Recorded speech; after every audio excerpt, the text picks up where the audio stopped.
Midivani Monroe from MissFabulous.com. Since the launch of THEIA 3 years ago, designer Dawn O'Neill has gained significant momentum with the line, and the glamorous gowns have been spotted on the red carpet on everyone from Carrie Underwood to Oprah Winfrey. For fall 2012, the THEIA collection is once again stunning, but the big news this season is that THEIA held its first ever runway show. We were excited to attend the show and spoke to the key players that made it all come together. We are backstage before the THEIA Fall 2012 collection with Victoria Bowers, who is the lead makeup artist for the show, sponsored by Beauty Control.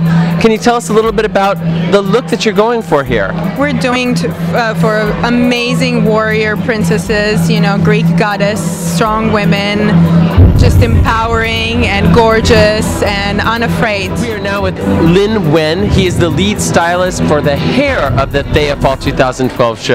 Can you tell us the look that you're going for the show?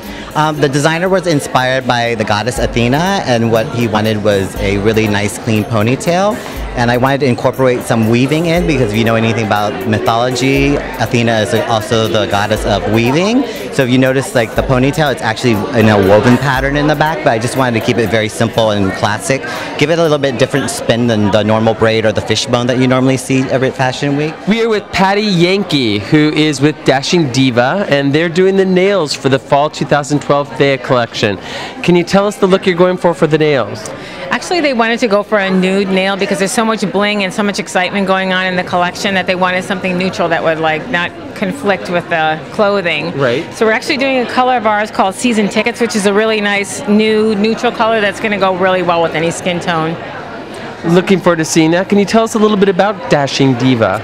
Yes, Dashing Diva actually is a franchise corporation. That's what it started out as. We have nail salons all over the world, about 30 locations.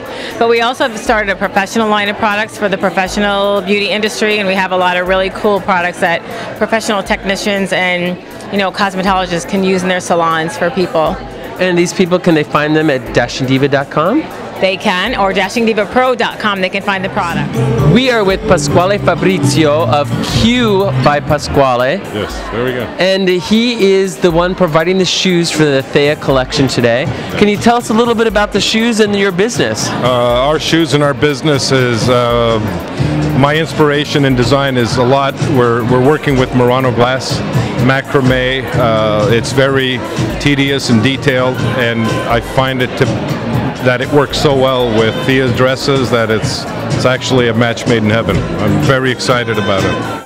So you're located in Los Angeles? We're in Los Angeles. All of our shoes are made in Italy. They're 100% made, certified by the government of Murano, that all our glass is authentic, and even our manufacturing is licensed as one of the few who are licensed as solely 100% made in Italy. So it's exciting, you know, to design and be able to bring out the quality as THEIA is doing. We are talking with Melissa Venero. She is the Director of Public Relations for THEIA. This is a big step forward, doing a runway show. What was the strategy building up to this? It's something that we've been wanting to do for 3 years, since we launched. And it just took a little time to get some traction going, but it's something that we felt was needed to take the brand to a new level and kind of expose it more on a much broader audience. And we're hoping it'll open lots of new doors. Your first runway show with THEIA. How does it feel? Exhilarating.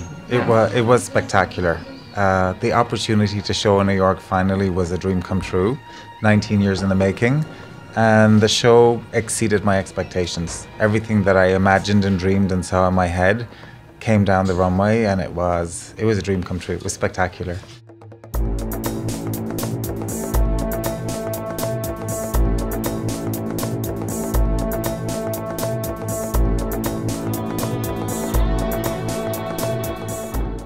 Did it change how you designed this collection, doing it knowing that you were going to be doing a runway show? Yes, it did. I pulled out all the stops for the show. I really wanted to push myself creatively. The woman that I saw, inspired by Athena, the goddess of war, and I wanted to push a character onto the runway and a sense of fantasy and an aspirational quality. I was hoping to inspire the THEIA woman to feel stronger within herself, to feel more powerful. I feel like we're going into a very difficult cycle right now. The world is in turmoil, financial markets, a lot of people are unsure what's happening, and I felt like it was a time for a woman to feel strong.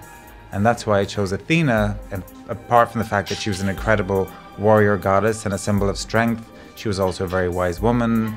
She used strategy to win her battles. She was dearly loved by her people. She took care of her family. And I thought, wow, this would be an incredible woman for women to aspire or to have her qualities within them.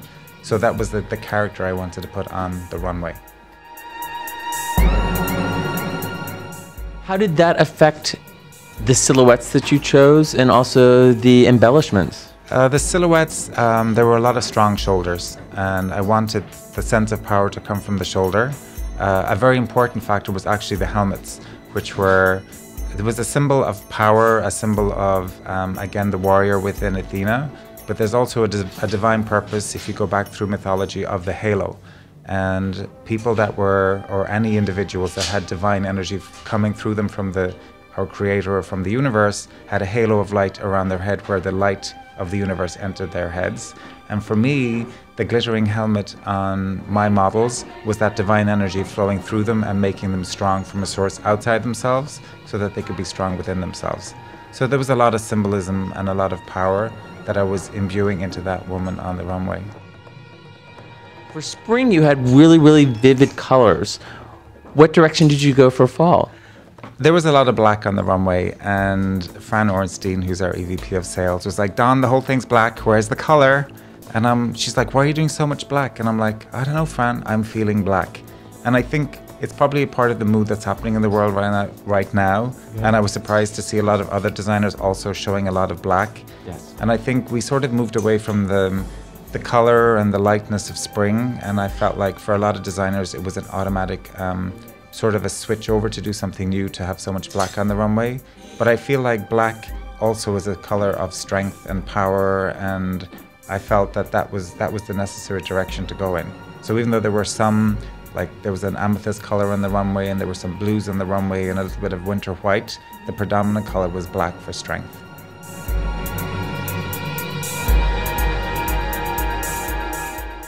I'm very, very excited to see you really taking off big time now.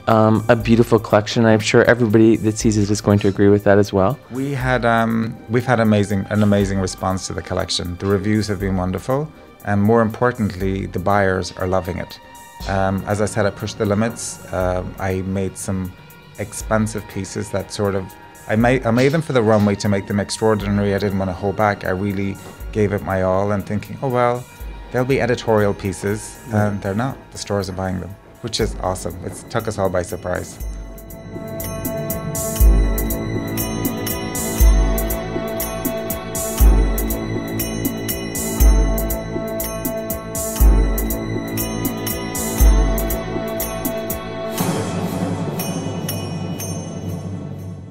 Congratulations, and looking forward to more. Me too. Thanks.